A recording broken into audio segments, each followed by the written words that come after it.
আসসালামু আলাইকুম স্যার। ওয়ালাইকুম আসসালাম। কেমন আছেন স্যার? হ্যাঁ, ভালো আছি। তোমরা ভালো আছো? জি আলহামদুলিল্লাহ। আজকে সিদ্দিক স্যারের ক্লাস ছিল না? না স্যার। আচ্ছা, তাহলে আমরা শুরু করি। আচ্ছা শোনো, 40 মিনিট হয়ে গেলে ইন কেস যদি একটু হয় তাহলে 2-1 মিনিট পরে আবার রিস্টার্ট হবে আর কি। বুঝছো? জি স্যার। তাহলে আমরা গতকাল পড়ছিলাম এই কি পড়তেছিলাম, রিজনস অর কজেস ফর সেন্সরিং। তো সেখানে আমরা দুইটা রিজন দেখেছি। ওখানে আমরা বলছি যে তিনটা রিজন থাকে সাধারণত। তো দুইটার ভিতরে একটা হচ্ছে কি স্টাডি ইনস, হ্যাঁ, আরেকটা হচ্ছে লস্ট অফ ফলো আপ, আর তৃতীয়টা হচ্ছে withdraw. A person withdraws from the study because of death if the death is not the event of interest or some other reason. For example, adverse drug reaction or other competing risk. হ্যাঁ, আরেকটা reason হচ্ছে উইথড্রর কারণেও মানে sensor হয়ে যেতে পারে একটা data.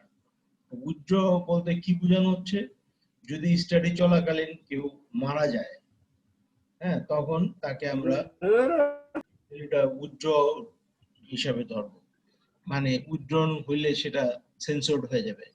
আচ্ছা, কিন্তু মারা যাওয়াটা যদি আবার if death is the of interest হয়, তখন তো মারা যাওয়ার কারণে উইথড্র হবে না।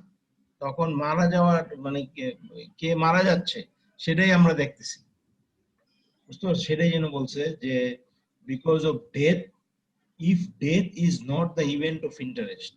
ডেথ যদি মানে যে ভেরিয়েবল আমাদের স্টাডি করতেছি সেটা যদি ডেথ না হয়, তাহলে ডেথটা উইথড্র হিসেবে ধরা হবে। অর সাম আদার রিজন, অথবা অন্য কোনো কারণে যদি সরে যায়। For example adverse drug reaction, মানে যে ড্রাগ দেওয়া হচ্ছে, হ্যাঁ, রোগীকে সেই ড্রাগটা মানে বিরূপ প্রতিক্রিয়া করলো, তার অসুবিধা হয়ে যাচ্ছে, স্টাডিতে সে আর থাকতে পারছে না। অর আদার কম্পিটিং রিস্ক, হ্যাঁ, বা অন্য কোনো রিস্কের কারণে যদি কেউ সরে যায়। তাহলে এখন এখানে গ্রাফিক্যালি এই যে রিজন গুলো সেগুলো দেখানো হয়েছে। হ্যাঁ, পরের ইয়েতে the regions for censoring are graphically illustrated here. The graph describes the experience of several persons followed over time. গ্রাফটা কি করতেছে, experience of several persons followed over time, কিছু মানুষের এক্সপেরিয়েন্সকে যাদেরকে একটা নির্দিষ্ট সময় ধরে অবজার্ভ করা হইতেছে তাদের ডিসক্রিপশন আছে এখানে। মানে এই গ্রাফের মাধ্যমে আমরা কার কি অবস্থা সেটা দেখতে পাবো। An X denotes a person who get the event. ইভেন্টটা যদি ঘটে তাহলে সেটাকে আমরা এক্স চিহ্ন দ্বারা ডিনোট করেছি, বা ক্রস চিহ্ন বলতে পারো, ক্রস চিহ্ন দ্বারা। তো এখানে আছে তোমাদের এই যে গ্রাফ, দেখো গ্রাফে কি আছে, 1 2 এভাবে করে 15, এগুলো হচ্ছে কি সপ্তাহ, 15 সপ্তাহ ধরে অবজার্ভ করা হয়েছে। হ্যাঁ, তারপরে এ বি সি ডি এরকম ই এফ পর্যন্ত আছে, এগুলো এক একটা মানে কেস। তারপর ওই যে এক্স, যার প্রান্তে এক্স চিহ্ন দেওয়া আছে, সে ইভেন্ট পেয়েছে, তাকে কাউন্ট করা হবে। আর যার প্রান্তে এক্স নাই, সে কি হয়েছে বলতো, যার প্রান্তে এক্স চিহ্ন দেওয়া নাই সে কি হয়েছে বলতে পারো? উইথড্র হয়ে গেছে স্যার। উইথড্র হয়ে গেছে, কি এক কথায় আমরা বলবো, এক কথায় বলবো উইথড্র, মারা গেছে। না না, মানে এক কথায় হচ্ছে সেন্সর। যে যে কেসগুলি, যেমন এ প্রান্তে এক্স চিহ্ন দেওয়া আছে, সুতরাং এ কাউন্ট হয়েছে, হ্যাঁ, এ সেন্সরড নয়। কিন্তু বি এর প্রান্তে এক্স চিহ্ন দেওয়া নাই, সুতরাং বিটা হচ্ছে কি সেন্সর। বুঝতে পারছো? ওই যে আমরা পরে বলেছি an x denotes a person who get the event, যে ইভেন্টটা পায় তাকে এক্স চিহ্ন দ্বারা ডিনোট করা হয়েছে। তাহলে ইভেন্ট পাওয়া মানে হচ্ছে মানে তাকে কাউন্ট করা হবে। আর ইভেন্ট যে না পায়, হ্যাঁ, সেটা আমার ইন্টারেস্ট যেটাই হোক, হ্যাঁ, যে ইভেন্টটা না পায় সে হচ্ছে সেন্সর। এখন ইভেন্ট না পাওয়ার ঘটনা বিভিন্ন কারণে হতে পারে, হ্যাঁ, ওই যে তিনটা কারণ আমরা বলেছি সেগুলোর আলোকে হতে পারে, আরো কোনো কিছু টুকটাক থাকতে পারে। এইগুলো আমরা এখানে বর্ণনায় পাচ্ছি। দেখো, in the above graph person A is followed from the start of the study getting the event at week C. Her survival time is 6 weeks and is not censored. এক নম্বর যেটা A, হ্যাঁ, A কি করছে, followed from the start of the study, এর কে follow করা হয়েছে start থেকে, একেবারে এখান থেকে মানে প্রথম প্রান্ত থেকে শুরু হচ্ছে এর অবস্থা, হ্যাঁ, হয়ে এইখানে 6 এ এসে তার ইভেন্ট ঘটেছে। সেটা ইভেন্ট যাই হোক, মানে ইভেন্ট ঘটেছে, সেটা যদি মৃত্যু হয় মৃত্যুই, বা আরোগ্য লাভ হতে পারে, রিকভার ফ্রম ডিজিজ, হ্যাঁ, ডিজিজ থেকে 6 সপ্তাহ পরে সে আরোগ্য লাভ করেছে, মানে ঘটনাটা ঘটছে তার ক্ষেত্রে, সেই জন্য সে সেন্সরড নয়। এখানে her survival time is 6 weeks and is not censored. তারপর person B is also observed from the start of the study but is followed to the end of the 15-week study period without getting the event. B কেও follow করা হয়েছে starting থেকে, ওই যে একেবারে এই প্রান্তে আমরা যে দাগ দিয়েছি সেখানে স্টার্টিং লাইন, হ্যাঁ, স্টার্টিং থেকে তাকে অবজার্ভ করা হচ্ছে এবং সে চলতে চলতে একেবারে শেষ প্রান্তে স্টাডি ইন্ড, এই যে এখানে কিন্তু স্টাডি ইন্ড লেখা আছে, হ্যাঁ, একটু ছোট করে লেখা হয়েছে, বোঝা যাচ্ছে না, এটা তোমরা খেয়াল করো, এটা স্টাডি ইন্ড আর কি। তাহলে এইখানে দেখো একেবারে স্টাডি ইন পর্যন্ত চলে গেল, বাট তার তো ইভেন্টটা ঘটে নাই, যদি ঘটতো তাহলে তো একটা ক্রস চিহ্ন থাকতো মাথায়, এখানে একেবারে চলে গেছে, তার মানে পিরিয়ড শেষ, তারপর ইভেন্ট যেহেতু পায় নাই, সুতরাং ও সেন্সরড হয়ে যাবে। হ্যাঁ, the survival time is censored because we can say only that it is at least 15 weeks, হ্যাঁ, t greater than equal to 15, তার যে সার্ভাইভাল টাইম সেটা greater than equal to 15 হলে তাহলে সেন্সরড হয়ে যাবে। আচ্ছা, person C enters the study at 3 weeks and is followed until getting the event at week 8.5. His survival time is 5.5 weeks and not censored, t equal to 5.5. এই যে C আবার কি হয়েছে, সি কে অনুসরণ করা হয়েছে 3rd উইক থেকে, তাই না? এই যে দেখো 3 নাম্বার যে উইক, হ্যাঁ, তার বরাবর এসে এইখান থেকে সে শুরু হয়েছে, শুরু হওয়ার পরে তাকে আমরা দেখলাম যে 8.5 উইকে গিয়ে সে ইভেন্ট পেয়ে গেছে, তাহলে সে কিন্তু সেন্সরড নয়, কারণ ওই যে ইভেন্ট পেয়েছে, এই যে মাথায় ক্রস চিহ্ন দেওয়া, তার মানে ইভেন্ট হয়েছে। এবং তাহলে তার সার্ভাইভাল টাইম কতটুকু, টাইম হচ্ছে যখন থেকে তাকে স্টাডি করা হইতেছে সেই সময় থেকে যেখানে গিয়ে শেষ হয়েছে, যেখানে গিয়ে ইভেন্ট ঘটেছে, এই সময়টুকু। তাহলে 3 ছিল আর এখানে হলো 8.5, 8.5 থেকে যদি 3 বিয়োগ করি তাহলে আমরা পাই 5.5। এটা person D enters at week 4 and is followed from the remainder of study without getting the event. Person D enters at week 4, এই যে সে হলো আরেক সপ্তাহ পরে উইক 4 থেকে স্টার্ট করেছে, তাকে অবজার্ভ করা বা সে স্টাডিতে আসছে 4th উইকে, এবং এখানে স্টাডি ইন্ড হয়ে গেল কিন্তু ইভেন্ট হলো না, সুতরাং সে কি হয়ে যাবে, সেন্সরড হয়ে যাবে।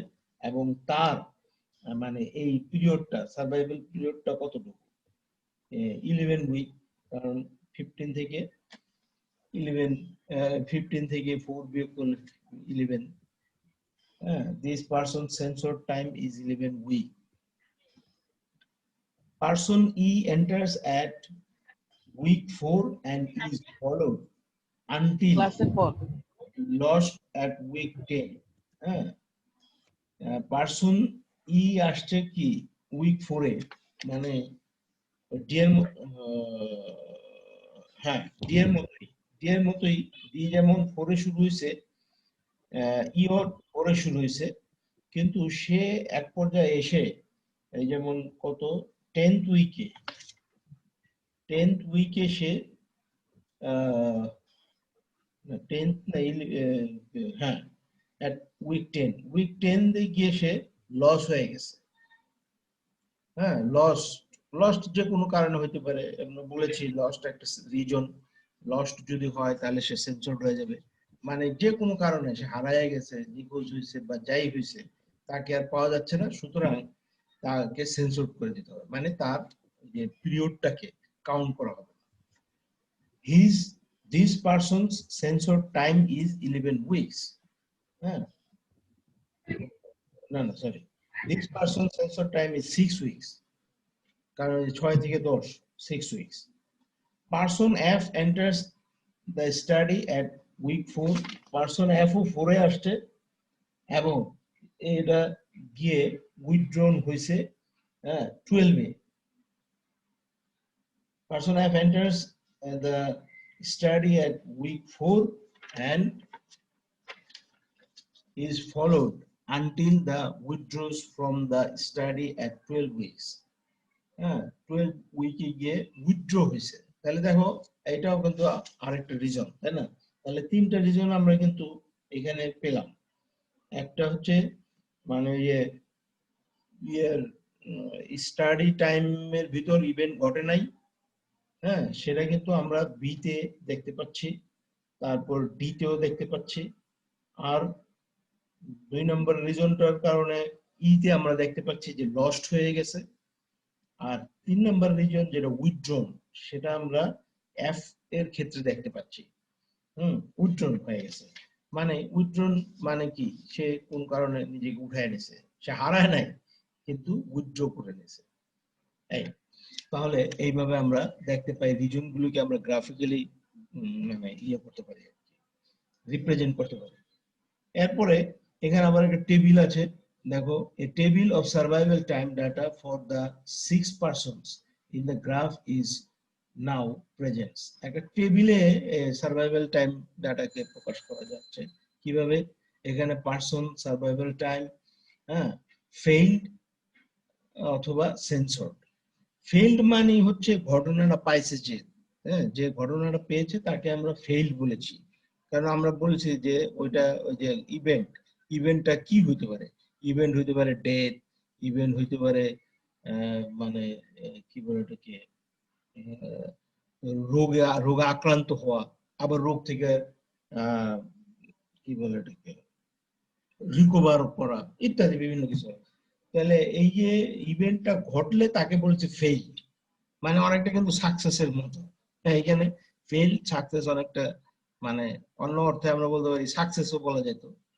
আচ্ছা, মানে ইভেন্ট যা ঘটেছে তাকে আমরা বলেছি ফেইল্ড এবং তার মানকে বলেছি 1, মানে একটা চিহ্নিত করেছি।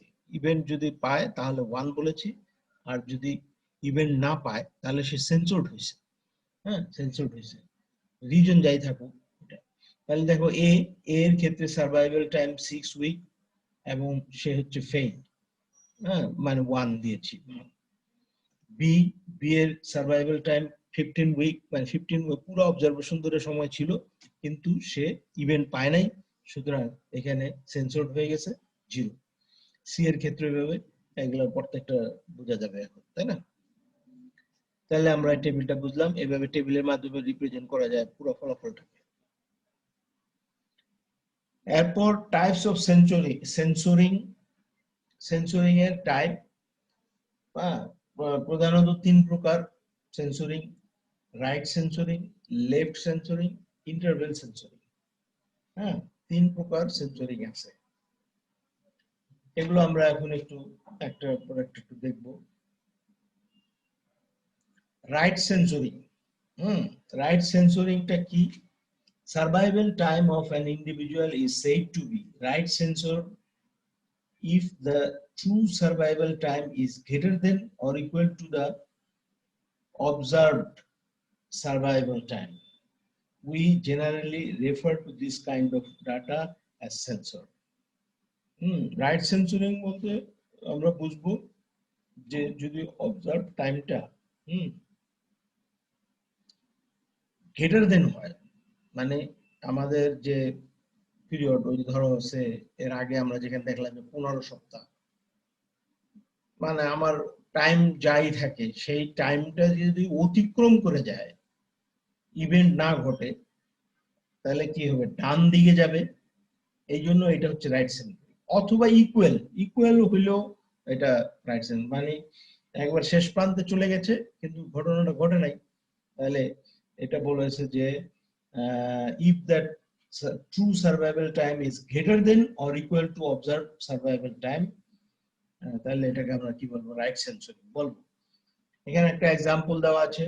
We consider a 13-year follow up of an elderly population, 60 plus। elderly population বলতে মানে 60 প্লাস যাদের বয়স, এরকম একটা পপুলেশন বোঝানো হচ্ছে।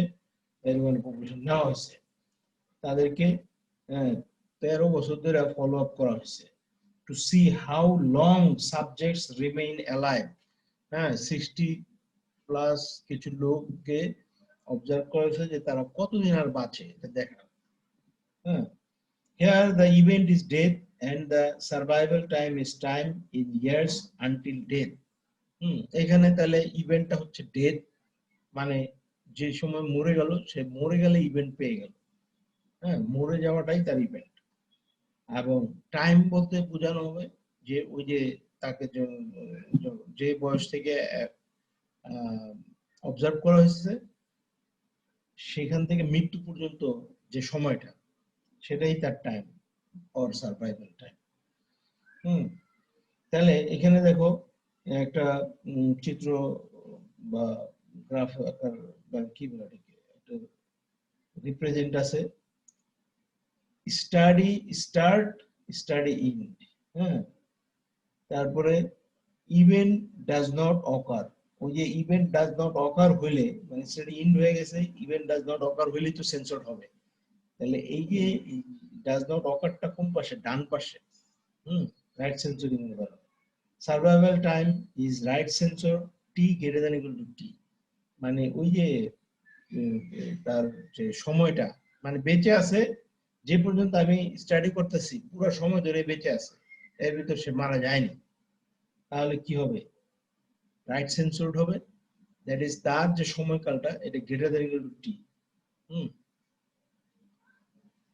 If for a given subject the study ends while subject still alive, then that subject's survival time is considered right sensor.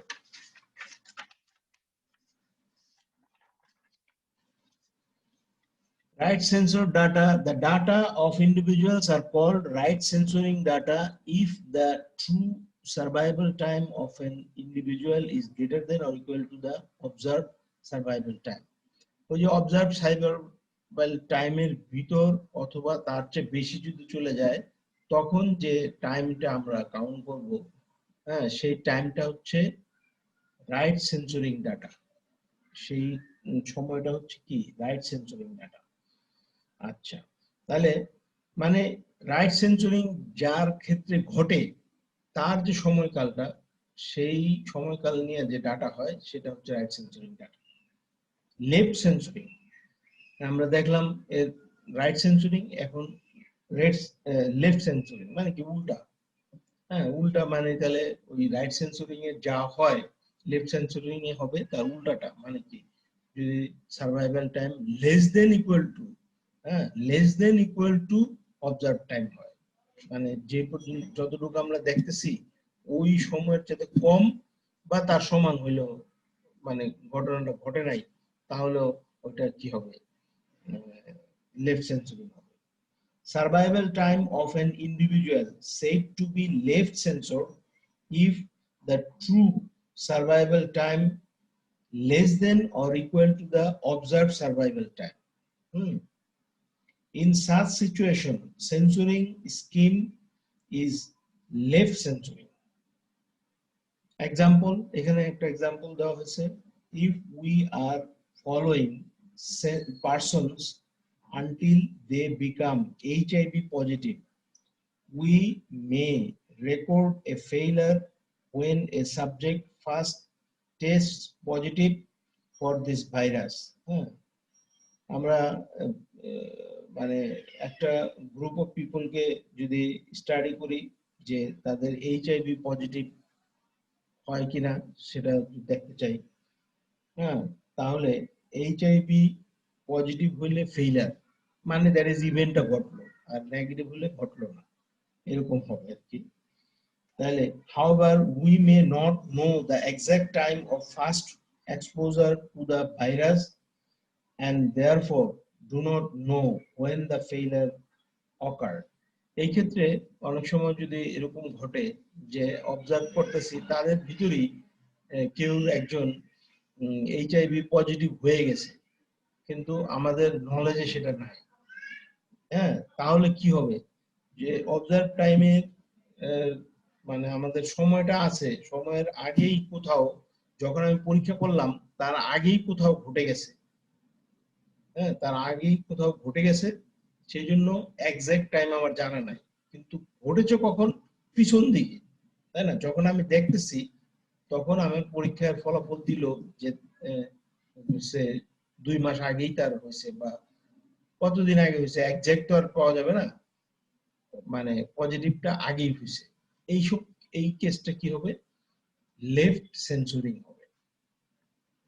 হ্যাঁ, যেমন এই যে এখানে দেখো 0, তারপরে এইভাবে দিয়ে আমরা টাইম এইভাবে করলাম, এটাকে টাইমটাকে টি দিয়ে বুঝালাম, তাহলে HIV exposure T less than equal to T, HIV plus test করলাম, করার পর দেখা গেল যে এক্সপোজারটা আরো আগে ছিল, মানে তার ভিতর লক্ষণটা আগেই ছিল, কোনো কারণে এটা বোঝা যায় নাই বা কিছু। If a person is left censored at time t, then an event occurred for that person between time 0 and t, but we do not know the exact time of event. তারপর লেফট সেন্সরিং ডাটা, এটা ওইরকম যে যে ডাটার ক্ষেত্রে left সেন্সরিং ঘটে, হ্যাঁ, সেই ডাটাটাই হচ্ছে left censoring data. The data of individuals are said to be left censoring data if the survival time of an individual is less than or equal to observed survival time. Observed survival time এর সাথে less than বা equal to যদি হয় তাহলে সেটা left censoring data হবে। তাহলে আমরা দুই প্রকার দেখলাম, রাইট সেন্সরিং ডাটা বা রাইট সেন্সরিং কি, সেই সাথে ডাটার সংজ্ঞাও আমরা দেখেছি, লেফট সেন্সরিং এবং লেফট সেন্সরিং ডাটা। এরপর ইন্টারভেল সেন্সরিং। ইন্টারভেল সেন্সরিং এটা বুঝাই যায় যে এটা কি জিনিস, মানে একটা ইন্টারভেলের ভিতর যদি ঘটনাটা ঘটে তাহলে সেই সেন্সরিংটাকে আমরা বলবো যে ইন্টারভেল সেন্সরিং, মানে এত থেকে এত এর ভিতরে কখনো ঘটেছে, হ্যাঁ, সেটা।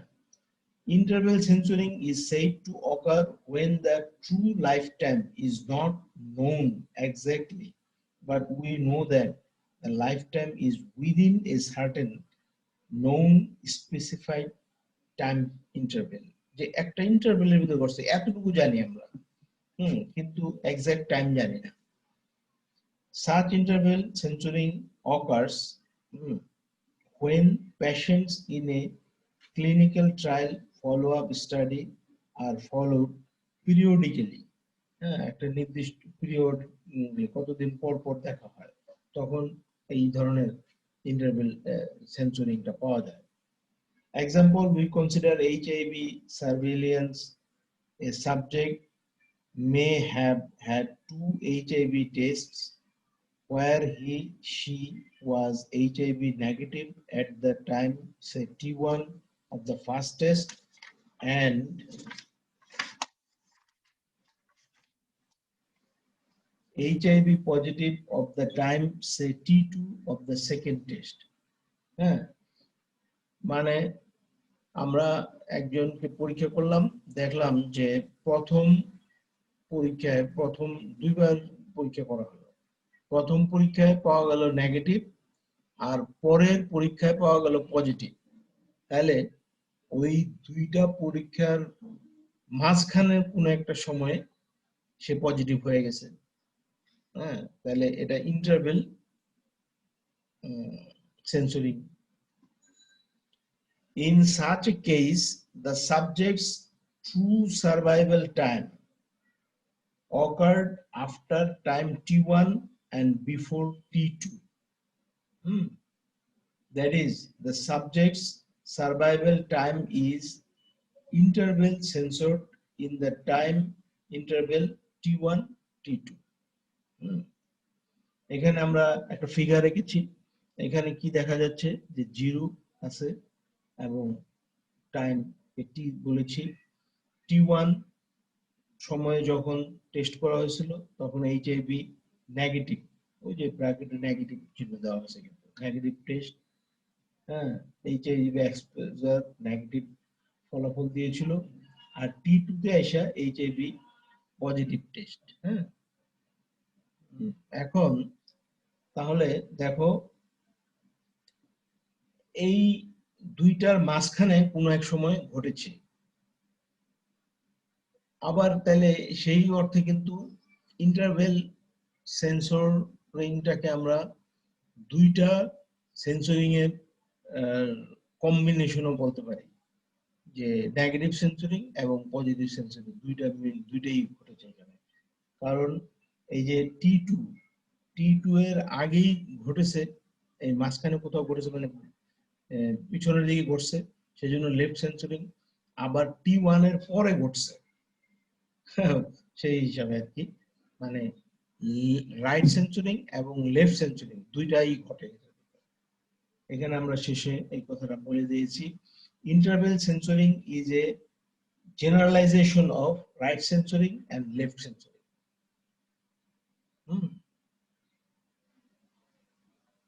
আচ্ছা, এরপরে কি আছে, ক্লাসিফিকেশন অফ রাইট সেন্সরিং। এখানে 4 প্রকার আছে। মানে আমরা তো ইতিপূর্বে দেখলাম যে সেন্সরিং 3 প্রকার। হ্যাঁ, প্রধানত 3 প্রকার, রাইট সেন্সরিং, লেফট সেন্সরিং, ইন্টারভেল সেন্সরিং। আবার রাইট সেন্সরিং কে ভাগ করা যায় 4 প্রকারে। হ্যাঁ, রাইট সেন্সরিং কে type 1 censoring, type 2 censoring, progressive type 2 censoring, random censoring. এই তো এটা আমরা আগামী ক্লাসে ইনশাআল্লাহ বাকিগুলো পড়ব। আমাদের 40 মিনিটের আগেই আজকে শেষ হয়ে যাচ্ছে, ভালো হলো, কি বলো? Hazard, no Hazard. হ্যাজার্ড মানে জানো তো? জানো? স্যার হ্যাজার্ড কি? হ্যাঁ, ফাংশন হ্যাজার্ড তো স্যার একটা হ্যাজার্ড আছে স্যার, খেলোয়াড়। হ্যাঁ, হ্যাজার্ড খেলোয়াড় আছে, খেলোয়াড়। হ্যাজার্ড একটা ফাংশন না স্যার, স্যার অর্থ দেখছিলাম সম্ভবত ধ্বংসাত্মক। হ্যাঁ হ্যাঁ, না হ্যাজার্ড মানে একটা মানে অনেক সময় ঝামেলা বোঝায় আর কি। হ্যাজার্ডাস দেখবা বুঝলে। তাহলে ওকে এখানে রানিং আউট অফ টাইম বলতেছে। হ্যাঁ, মানে রিস্ক। হ্যাঁ, এটা তো আমাদের দরকারও নাই, আর আমরা মোটামুটি শেষ করে ফেলছি। তাহলে ওকে, বৃহস্পতিবার আবার দেখা হবে ইনশাল্লাহ। ওকে, ভালো থাকো, পড়ার জি, স্যার। জিনিসগুলো। ইনশাআল্লাহ। ও ইনশাল্লাহ, ওকে।